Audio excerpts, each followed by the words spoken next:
तकरीबन हर साल बच्चों को लेकर पाकिस्तान छुट्टियों में जाते हैं। तो इस दफ़ा जैसे पूरी दुनिया में ये कोरोना का मसला है, तो इसलिए हम इस दफ़ा पाकिस्तान नहीं जा सकते। फ़्लाइटें हैं वो यूरोप में बंद हुई हैं, तो इसलिए हम इस दफ़ा इधर ही यूरोप के अंदर ही वीकेंड को बच्चों को लेके आते हैं। ग्रिल का प्रोग्राम होता है, बच्चे भी इंजॉय करते हैं और हम भी इंजॉय करते हैं। बच्चे जो छुट्टियों को बड़ा अच्छा महसूस कर रहे हैं।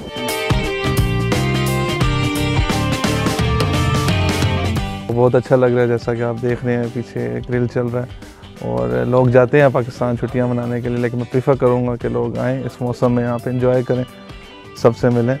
और बहुत अच्छा वेदर, अच्छा लगता है अपने सारे दोस्तों के साथ बैठ के बातचीत करके।